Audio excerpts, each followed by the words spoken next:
આપણા ભારતીય સંસ્કૃતિની પરંપરા રહી છે કે આપણે કોઈ પણ શુભ કાર્યની શરૂઆત આપણે સંસ્કૃત શ્લોકોથી અને ભગવાનનું નામ સ્મરણ કરીને કરીએ છીએ. ત્યારે મારે પણ આપણા શાસ્ત્રોનો એક શ્લોકથી આ કાર્યક્રમની શરૂઆત કરવી છે. સર્વેત્ર સુખીના સંતુ સર્વે સંતુ નિરામયા સર્વભદ્રાણી પશ્યંતુ મા કશ્ચિત દુઃખ માપનુયાત. જગતમાં સર્વનું કલ્યાણ થવું, સૌ આગળ વધે અને સાથે મળીને સૌ પ્રગતિ કરે એવા શુભ આશય સાથે આજે જ્યારે આટલી મોટી સંખ્યામાં આપ સૌ બહેનો, માતા અને દીકરીઓ ઉપસ્થિત છો, ત્યારે હું આપ સર્વનું હૃદયના ઉમળકાથી હાર્દિક સ્વાગત કરું છું અને આપ સર્વને શુભકામના આપું છું કે ઇન્દ્ર રાજાની આટલી મેઘ વચ્ચે પણ આપ સમય કાઢીને અત્રે ઉપસ્થિત થયા છો. ત્યારે એકવાર જોરદાર તાળીઓ તમારા માટે થઈ જાય. ભગવાનના જયનાથથી આપણે કાર્યક્રમની શરૂઆત કરવી છે. ત્યારે બોલો ગજાનંદ ગણપતિ મહારાજની. અવાજ બરોબર નથી આવતો. કાં તો આપણે મેન્ટલી અહીંયા હાજર નથી અથવા તો આપણે બોલવું નથી. આપણા ગુજરાતીઓની આ જ ખાસિયત રહી છે કે જ્યારે આપણને કોઈ જગાડે નહીં ને ત્યાં સુધી આપણે સૂઈ રહીએ છીએ, પણ જ્યારે આપણી અંદર એ અસ્મિતાને જગાડવામાં આવે એટલે એનો જે જયનાદ આવતો હોય છે ને, તમે 5 મિનિટ પછી તમે જોજો અને જો તમને લાગે કે તમારી અંદર ભગવાનનો વાસ થયો છે, આ જે જગ્યા પર આપણે બેસા છીએ ત્યાં ભગવાન ખુદ આપણી વચ્ચે સાક્ષી પુરાવા હાજર થયા છે, તો પછી આપણે તાળીઓથી તમારા ખુદને વધાવજો. કોણ છીએ આપણે? મારે તમારી અસ્મિતા જગાવી છે અને પછી જયનાદ કરવો છે કે ધ્યાનથી મારા શબ્દોને તમે સાંભળશો કે કોણ છીએ આપણે. કે વિશ્વની 5 અર્થવ્યવસ્થામાંની એક અર્થવ્યવસ્થા એટલે આપણો ભારત દેશ. એ ભારત દેશના અગ્રગણ્ય રાજ્યોમાંનું એક રાજ્ય એટલે ગુજરાત. અરબ સાગરના કિનારે વસેલું, ખંભાતના અખતના કિનારે વસેલું, અને જ્યારે દેશનું એકીકરણ થયું ત્યારે 562 દેશી રજવાડામાં જેણે સર્વપ્રથમ રજવાડું ભાવનગર સ્ટેટ જે કૃષ્ણકુમારસિંહજીએ આપી દીધું હતું ને, એ ભાવનગરની ધરામાંથી આપણે આવીએ છીએ અને એનો જયનાથ કોઈ દી મોડો ન હોય. ત્યારે ભગવાનને અંદરથી સંભાળો અને બોલો રામચંદ્ર ભગવાનની, કૃષ્ણ કનૈયા લાલ કી, સોમનાથ મહાદેવ કી. ઓમ નમઃ પાર્વતે પતે, હર હર મહાદેવ હર. સીતારામ. કીધું તું ને કે જ્યારે આપણી અસ્મિતા જગાડવામાં આવે ત્યારે આપણે આપણી અંદરનો રહેલો આત્મા જાગે છે અને આત્માના સ્વરૂપે આજે આપણે અહીંયા પ્રગટ થયા છીએ. આપ મારા વડીલો છો, અહીંયા ઘણા માતા છે, ઘણા બહેનો છે ને ઘણી દીકરીઓ છે. અનિલભાઈએ વાત કરી એમ અધિકારી તરીકે ફરજ તો બજાવું છું, પણ હું મારું અધિકારી પદ ગેટની બહાર મૂકીને આવ્યો છું. કારણ કે આજે અધિકારી તરીકે અહીંયા આવું તો એ કંઈક અલગ વાત થઈ શકે, પણ આજે મારે જ્યારે મારી વાત છે સમાજના દરેક ખૂણે ખૂણે સુધી પહોંચાડવી છે, ત્યારે માતાઓ માટે દીકરો થઈને આવ્યો છું ને બહેનો માટે ભાઈ થઈને આવ્યો છું. એટલે શબ્દમાં જો કાંઈ ફેર પડે તો નાનો ગણીને આપ જવા દેજો, પણ જે અંતરનો અવાજ છે અને અંતરની જે વાત છે આપના સુધી પહોંચાડવી છે. ત્યારે સમાજની અંદર આજે આપણે ઘણા પ્રશ્નો આપણે જોઈએ છીએ કે જેની અંદર વ્યસન મુક્તિની આપણે વાત કરવી છે. એનાથી પણ વધારે ચાલો, પુરુષ વર્ગ તો તમાકુનું સેવન કરે છે, સિગારેટનું સેવન કરે છે, કે વધીને બહુ એક્સ્ટ્રીમ લેવલ પર જઈએ એટલે દારૂ અને ડ્રગ્સનું વ્યસન કરે છે. પણ એનાથી પણ વધારે વ્યસન આ બહેનો કરે છે. કઈ રીતે? જે તમારી પાસે જે ફોન છે એ ડ્રગ્સથી પણ વધારે દૂષણ આપી શકે છે. કારણ કે સ્ત્રી શક્તિની શું તાકાત છે એનો મારે તમારે પરિચય કરાવવો છે કે સ્ત્રી ધારે તો શું કરી શકે. સ્ત્રી ધારે તો રાણી લક્ષ્મીબાઈની જેમ રણ મેદાનની અંદર ઉતરી જાય ને જ્યારે અંગ્રેજો એની સામે પડ્યા હોય ને ત્યારે પીઠ પાછળ બાળક જોડીને એને હફાવી દે ને, એ તાકાત સ્ત્રીની અંદર રહેલી છે. સ્ત્રી ધારે તો શું કરી શકે? આ વિશ્વની 5 મહાસત્તામાંની એક મહાસત્તા એટલે ભારત દેશને, ભારત દેશના પ્રથમ નાગરિક એટલે રાષ્ટ્રપતિ. અને આજે કહેતા આનંદ થાય કે આપણા દેશના રાષ્ટ્રપતિ એક સ્ત્રી છે ને, સન્માનનીય દ્રૌપદી મુર્મુજી એ પદને સંભાળી શકે છે. એટલે કે સ્ત્રી જો ધારે ને તો ભારત દેશનું પ્રતિનિધિત્વ પણ કરી શકે. અને એ જ સ્ત્રી જ્યારે ધારે ને ત્યારે વીર વલ્લભ એટલે કે આપણા સરદાર પટેલ જેવા દીકરાને જન્મ આપી શકે કે જેને દુનિયાની અજાયબીની અંદર એનું સ્થાન પ્રાપ્ત કરી શકે. અને આજે વિશ્વ, આજે રાષ્ટ્ર સૌ તેનું ગૌરવ લઈ શકે એવા દીકરાને જન્મ આપવા માટે પણ એક માતાની જરૂર પડે છે. ને જ્યારે બાળક નાનું હોય, જ્યારે આ જ સ્ત્રી જ્યારે ઘરકામની અંદર પરોવાયેલી હોય અને જ્યારે કામ એક બાજુ હોય, એક બાજુ સવારે ટિફિન બનાવવાનું હોય ને એક બાજુ જ્યારે દીકરો રડતો હોય, ત્યારે તમે જેના હાથમાં ફોન આપીને એને જે આળસનું અને જે તમે વ્યસન કરાવો છો ને, તો તમારા દીકરાની અધોગતિ પણ આ સ્ત્રી જ કરી શકે છે. એટલે હવે તમારે નક્કી કરવાનું છે કે રાણી લક્ષ્મીબાઈ બનવાનું છે, દ્રૌપદી મુર્મુજી બનવાનું છે, કે સરદાર વલ્લભભાઈ પટેલનું જે રીતે સંસ્કાર અને સિંચન થયું એવું સિંચન તમારે કરવું છે, કે દીકરાના હાથમાં ફોન અને મોબાઈલનું વ્યસન કરાવીને એ જ દીકરાને નાની ઉંમરથી જ એને પીઠથી વાંકો વાળી દેવો છે. કારણ કે પુરુષનું કાર્ય અને સ્ત્રીનું કાર્ય સમાજની અંદર એવી વર્ણ વ્યવસ્થા છે કે દરેકને પોતાના કાર્યો વહેંચવામાં આવ્યા છે કે પુરુષ વર્ગને ઘરને ચલાવવાની જવાબદારી છે. પુરુષ છે એ કોઈ કાર છે, કોઈ મોટર ગાડી છે, પણ એ ગાડીનું એન્જિન એટલે સ્ત્રી છે. કારણ કે પુરુષને તો ફક્ત કમાવાનું હોય છે, પણ બહેનોને છે ને એ ઘર બનાવવાનું છે. પુરુષ મકાન ચણે છે, એ મકાનને ઘર અને એ ઘરને મંદિર એ આ સ્ત્રી બનાવી શકે છે. અને એ તાકાત તમારી અંદર રહેલી છે, પણ એ તાકાતને તમારે જગાડવાની જરૂર છે. અહીંયા હું જોઉં છું જેટલા વડીલો બેઠા છે બધા જ મારી વાતની સાથે સહમત થાય છે. એનો મતલબ એવો થયો કે હું જે વાત કરું છું એ સાચી છે, એ વાત ખોટી નથી. જો મારી વાત ખોટી હોય તો આપને વચ્ચે અટકાવી દેવાની ચોક્કસથી જરૂર છે. કારણ કે આ ઘરનો ડાયરો છે, આમાં આપણે કોઈ એવો પ્રોફેશનલ કાર્યક્રમ નથી કે આપણે બીજી કોઈ અન્ય મોટા કાર્યક્રમમાં ભેગા નથી થયા. પણ આજે તમે સુંદર આયોજન કર્યું છે, ત્યારે બે વાતોનું આદાન પ્રદાન થાય. કંઈક હું તમારામાંથી શીખું, કંઈક મારી વાતોમાંથી કોઈ શબ્દ આપને શીખવાડી જાય અથવા તો સમજ આપી જાય. ને બની શકે કે કાલથી કદાચ કોઈ એક બહેન પણ જો મોબાઈલ આપવાનું દીકરા કે દીકરીને બંધ કરે અને દીકરો આગળ વધીને જેમ મારા માતાએ મને અધિકારી બનાવ્યો એમ તમારા દીકરા અને દીકરી પણ જો અધિકારી બને ને તો મારો આજે જે આ વરસાદની અંદર આવવાનો ફેરો છે ને એ સફળ થઈ જાય. મારે પહેલાં થોડી મારી વાત કરવી છે, કારણ કે હું આપને અંગત નથી જાણતો, એટલે આપના જીવનની અંદર કઈ વાત કઈ રીતે ચાલતી હશે મને ખ્યાલ નથી. પણ બની શકે કે એ વાત ઉપરથી કદાચ તમે પણ હાલ એ અનુકરણ કરી રહ્યા હો. કે ધોરણ 1 થી ધોરણ 12 ની અંદર હું ભાવનગરની અંદર મેં અભ્યાસ કર્યો, અને ત્યારબાદ પછી મેં નડિયાદની અંદર જઈને કોલેજ પૂરી કરી, અને ત્યારબાદ સુરત આવીને જેમ અનિલભાઈએ વાત કરી એમ સંસ્થા સાથે અમે સંકળાયેલા છીએ ને ત્યાંથી પછી અમે શરૂઆત કરી. એ સમય એ જ્યારે ગરીબ પરિસ્થિતિ હતી ને મને હજી યાદ છે કે અત્યારે તો અમે પગભેર થઈ ગયા છીએ. કોઈ પણ વસ્તુને આજે ખરીદવી હોય ને તો ખરીદી શકીએ એવી તાકાત કરતા અમે થઈ ગયા છીએ. કારણ કે મારા મૂળની અંદર મારા માતા પિતાના સંસ્કારો રહેલા છે, અને એમાં સ્પેશિયલી મારા માતાએ મારા માટે આપેલો જે ભોગ છે, મારા માટે એણે જે ઉજાગરા કર્યા છે ને એના પરિણામ સ્વરૂપે આજે હું તમારી સામે, આજે તમારા ગામની સામે આજે આ કાર્યક્રમ કરવા ઉપસ્થિત થયો છું. આવા દીકરાઓ તમારે બનાવવાના છે, આવા દીકરીઓ તમારે બનાવવાના છે. મેં આવ્યો ત્યારે જોયું કે દીકરીઓ સ્ટેજ સંચાલન કરતી હતી. ખૂબ ગર્વની વાત કહેવાય કે આજે પુરુષનું જે કામ છે તમામ કામો દીકરીઓ અને સ્ત્રીઓ કરતી થઈ ગઈ છે. કારણ કે અમારું બધું જ કામ તમે કરી શકો છો, પણ તમારું કામ અમે નથી કરી શકતા. અમારું કામ શું છે? અમારે પૈસા કમાવાના છે, અમારે શિક્ષણ માટે થઈને તમને સ્ત્રોત આપવાનો છે, અમારે તમારું પેટ ભરવાનું છે. તો આજે બહેનો પણ ઘરે જ્યારે પરિસ્થિતિ ખરાબ હોય ત્યારે દોરા ધગા કટિંગનું કામ કરતા હોય, કોઈ કુર્તીનું વેચાણ કરતું હોય, કોઈ કપડાનું વેચાણ કરતું હોય. દીકરીઓ છે જે એજ્યુકેટેડ છે, કોઈ સારી પ્રોફેશનલ જગ્યાએ જોબ કરતી હોય છે અને પોતાના પગભેર થઈ હોય છે. પણ તમે એની સાથે શું કરો છો? તમે રસોઈ પણ બનાવો છો, તમે કચરા પોતા પણ કરો છો, તમે ઘરને મંદિર પણ બનાવો છો, અને તમે અમારી જેમ નોકરી ધંધો બિઝનેસ પણ કરો છો. એટલે તમારી અંદર ડ્યુઅલ પર્સનાલિટી છે, ને આ જે ગોડ ગિફ્ટ છે ને આ ભગવાને તમને આપેલી છે. અને સાથે અત્યાર સુધી અમે તમારાથી એક સ્ટેપ કઈ બાબતે આગળ હતા ખબર છે? કે આવા જે સમાજના મોટા કાર્યક્રમો હતા ને ફક્ત પુરુષ વર્ગ કરતો હતો. પણ આજે આ જે કાર્યક્રમની શરૂઆત થઈ છે ને સુરતમાં આ કાર્યક્રમોની જે શરૂઆત થઈ છે ને એને હું સમર્થન આપું છું. ઘણા લોકો એનો વિરોધ કરે છે, પણ હું તમારા આ કાર્યક્રમને સમર્થન એટલા માટે આપું છું કે તમે એ આજે સાબિત કરી બતાવ્યું છે કે તમારામાં એ તાકાત છે કે તમે એક થઈ શકો છો, તમે સંગઠિત થઈ શકો છો, ને તમે ભેગા મળીને આવા સારા કાર્યક્રમો સુવ્યવસ્થિત સુનિયોજિત આયોજન સાથે કરી શકો છો. ત્યારે આપ સર્વને ફરી એકવાર હું બિરદાવું છું. અને આ વરસાદની અંદર પણ તમે તમારી જવાબદારી સમજીને, તમને લોકોને કેટલો એકબીજા પ્રત્યે આત્મીયતા હશે, તમને એકબીજા પ્રત્યે કેટલો પ્રેમ હશે કે આવા મેઘરજ અત્યાર સુધી આપણે સુરતમાં વરસાદ નહોતો આવ્યો. આજે લગભગ જે આ વરસાદ આવ્યો ને આ પહેલી વાર આટલો સરસ વરસાદ દિવસે આવ્યો છે. પણ આ વરસાદના વિઘ્નો વચ્ચે પણ તમે આજે ભેગા થયા છો ને તો તમારી આ તાકાત છે ને કોઈ નહીં તોડી શકે, એ હું તમને લખીને આપું છું. કારણ કે સુખી પરિસ્થિતિમાં તો સૌ આવે, પણ વિઘ્નો પાર કરીને કષ્ટો પાર કરીને જે આવે ને એને સાચો પ્રેમ કહેવાય. કારણ કે જેમ માતા બાળકનું જતન કરે છે ને એમ આજે તમે બધા માતાઓ ભેગા થયા છો ને ત્યારે મારી છાતી અહીંયાથી હું તમને જોઉં છું ને ખૂબ ગદગદ ફૂલે છે.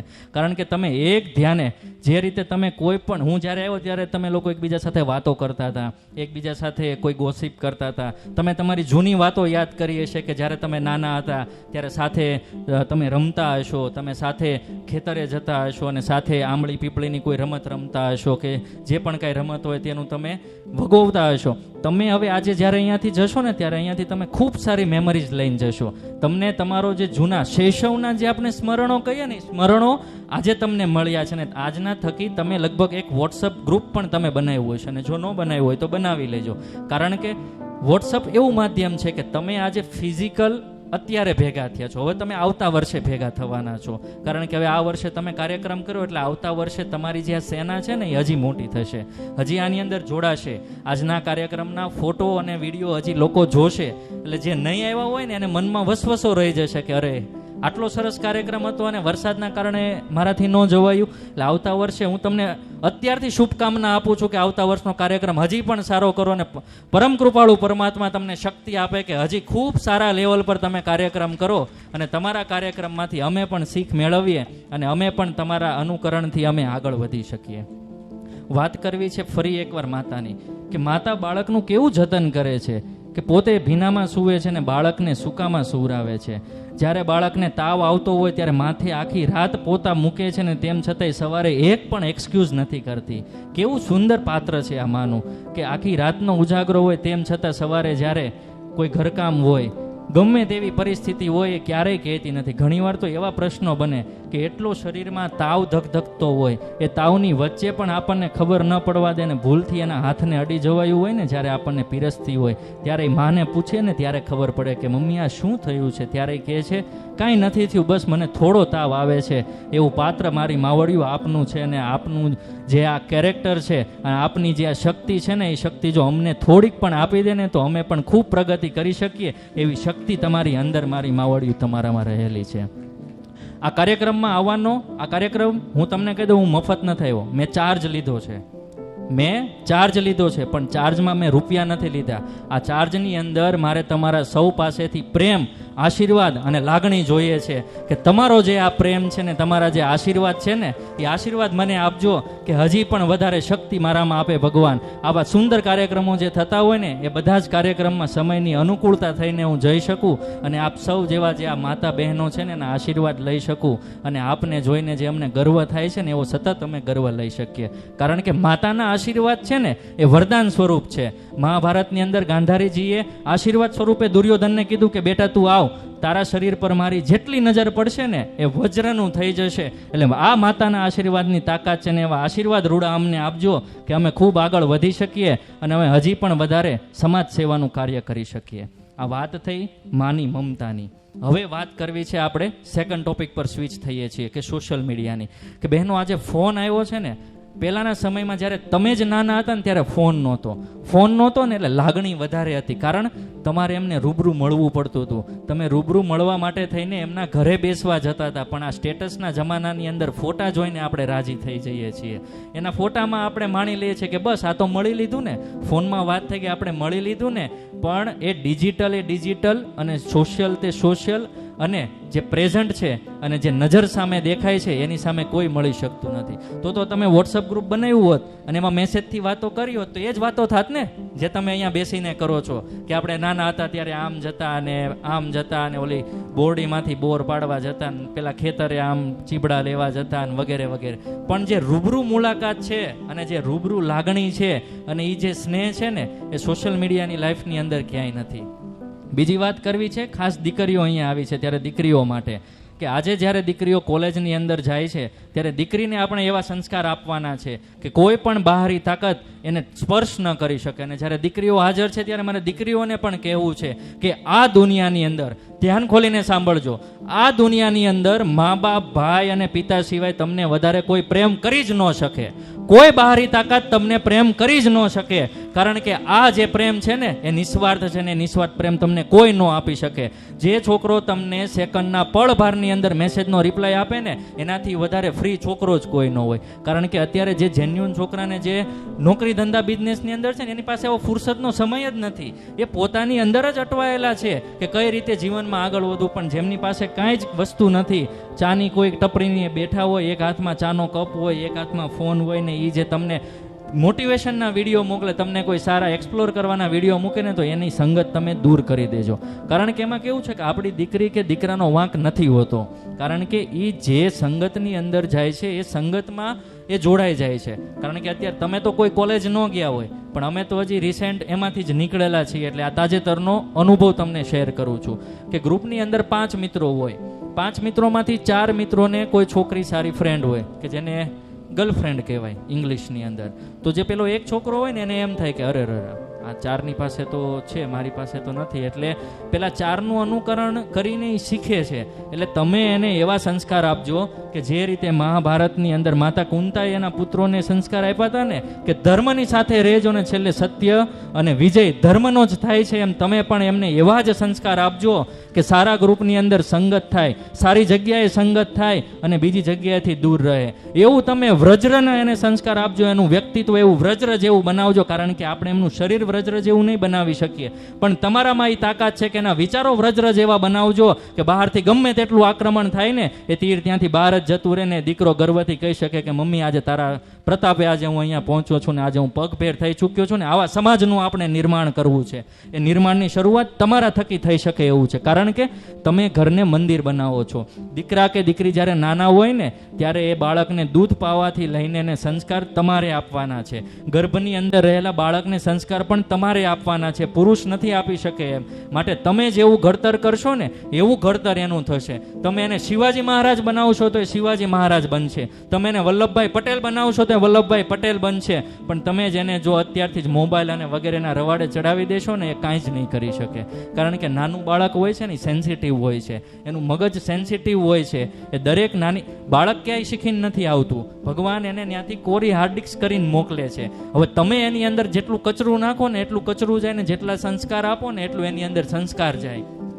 હવે મેં જોયું છે ઘણી જગ્યાએ કે યુટ્યુબ ખોલીને આપી દે અને જે માતા હોય ને ગર્વ લેતી હોય કે મારો દીકરો તો એકદમ નાનો છે, એને તો યુટ્યુબ જાતે ખોલતા આવડે, એને યુટ્યુબના વિડીયો સર્ચ કરતા આવડે, એને તો બધું સ્ક્રોલ કરતા આવડે. પણ એ ગર્વ નથી લેવાનો. ગર્વ કેવો લેવાનો છે? નાનકડો બાળક હોય, આટલી સંખ્યાની અંદર સ્ટેજમાં બેઠા હોય ને 1000 શ્લોકો મોઢે બોલી જાય ને એવો બાળક બનાવવાનો છે. આવા યુટ્યુબિયા બાળકો આપણે નથી બનાવવાના કે સ્ક્રોલ કરતો જાય ને જોતો જાય. કારણ કે બાળકને યુટ્યુબની અંદર કેવું છે કે પેરેન્ટિંગ કરીને એક સેટિંગ્સ આવે છે. એ સેટિંગ્સ ઓન હોય તો વાંધો નથી કે કોઈ ખરાબ વસ્તુઓ કે જે એડવર્ટાઇઝ હોય છે તે વચ્ચે ન આવે. પણ ઘણીવાર કોઈને ખ્યાલ જ નથી હોતો કે આવી વસ્તુ પણ આવે છે. એટલે જ્યારે બાળક યુટ્યુબની અંદર સ્ક્રોલ કરે છે ને ત્યારે એની અંદર નાની નાની એડ્સ આવતી હોય છે. અને એ એડ્સ ઘણીવાર એટલી નકારાત્મક હોય છે, એટલી ખરાબ હોય છે. હવે તમે તો તમારી રીતે કામની અંદર પરોવાયેલા હોય, કચરા પોતા વાસણ કરતા હો, પણ બાળક શું જોઈ લે છે એ તમને તો ખબર જ નથી પડવાની. એટલે આ ફોન નામના વ્યસનથી તમે એને દૂર રાખજો. કારણ કે મેં કીધું એમ પુરુષો જે વ્યસન કરે છે ને એને તો છોડાવી પણ શકાશે, કારણ કે એ રૂબરૂ દેખાય છે. પણ આ વ્યસન તમે જોઈ નથી શકવાના, કારણ કે એમાં તમે પણ મજબૂર છો. કેમ કે સવારનો સમય હોય છે, એક સાથે ઘણા બધા કામો ભેગા થઈ ગયેલા હોય છે. પણ તમારી અંદર મેં કીધું એમ તમારી અંદર ડ્યુઅલ પર્સનાલિટી છે. તમે જો મગજથી નક્કી કરી લો ને કે મારે આ નથી જ કરવા દેવું તો એ થાય એમ જ નથી. એટલે મગજથી નક્કી કરવાનું છે કે મારે આ કોઈ પણ પ્રકારના કાર્યક્રમો કે આ મારે કાંઈ જ કરવાનું નથી. હવે એક સરસ મજાની મારે વાર્તા કહેવી છે, ને વાર્તાનો જે સાર છે ને એ પણ મારે તમને કહેવો છે. એ સાર અત્યારે મને લાગે છે ત્યાં સુધી તમને સૌને હૃદય પર સ્પર્શી જશે. કારણ કે તમે જે તમારા દીકરા દીકરીઓ અત્યારે જે રિસેન્ટ કોલેજ કરીને નીકળેલા હોય અને જે અત્યારે નોકરી ધંધાની તલાશમાં બિચારા સ્ટ્રગલ કરતા હોય એમના માટે થઈને ખાસ છે કે એક સરસ મજાનું જંગલ હતું. જંગલની અંદર બધા પશુ પક્ષીઓ બધા હળીમળીને રહેતા હતા. એમાં એક હરણનું ઝુંડ હતું કે હરણ બધા ટોળાની અંદર રહેતા હતા. એટલે એ લોકો પોતાના રૂટીનની જેમ જંગલની અંદર બધે ચરતા હતા. ચરતા ચરતા એ લોકોને રાત્રિ થઈ ગઈ. એટલે એક ઝાડી ઝાંખરામાંથી પસાર થતા એક હરણના પગની અંદર ઘાવ લાગી ગયો. ત્યાંથી એને લોહી નીકળવા લાગ્યું. પણ રાત્રિનો સમય હતો, ઘોર અંધકાર હતો, એટલે હરણને ખબર પડી નહીં. એ લોકો પોતાના રૂટીન મુજબ રાબેતા મુજબ આગળ જતા રહ્યા. વળતે દિવસ સવાર થઈ, પરોઢ ખીલ્યું અને પરોઢે જ્યારે જોયું એટલે પાછો એ લોકો પોતાના રૂટીનની જેમ પાછું ચરવા માટે જંગલની અંદર નીકળ્યા. એટલે સવારે જોયું તો ખબર પડી કે જે એક હરણ છે એના પગની અંદર ઘાવ લાગી ગયેલો છે, ત્યાંથી એને લોહી નીકળે છે. એટલે બીજા જે યુવાન હરણો હતા અને બીજા જે કબીલાની અંદર બીજા જે હરણો હતા એને શું કર્યું કે એ હરણની પાછળ જાતે કરીને ભાગે. હવે પેલું બિચારું ઘાયલ થઈ ગયેલું છે, સરખું ચાલી પણ નથી શકતો ને મજબૂરીની અંદર ભગાવે છે. એને જ્યાં ઘાવ પડેલો છે, જ્યાં એને દુખે છે ત્યાં જઈને શિંગડા ભરાવે છે. વધારે એને દુઃખ અને દર્દ આપવાનો પ્રયત્ન કરે છે અને પીડા આપવાનો પ્રયત્ન કરે છે. પરિણામ શું આવે છે? 5 દિવસ પછી તળાવના કિરાણે એ જે હરણ છે એનું મૃત્યુ થયેલું જોવા મળે છે. આ વાર્તા પરથી શું શીખ મળે છે ખબર છે? આ હરણ એટલે આપણા ઘરના અત્યારે રિસેન્ટમાં જેને કોલેજ પાસ કરી છે ને દીકરા અને દીકરીઓ, બિચારા પોતે અત્યારે સ્ટ્રગલ કરતા હોય, એટલે આપણા સગા સંબંધી શું કરે?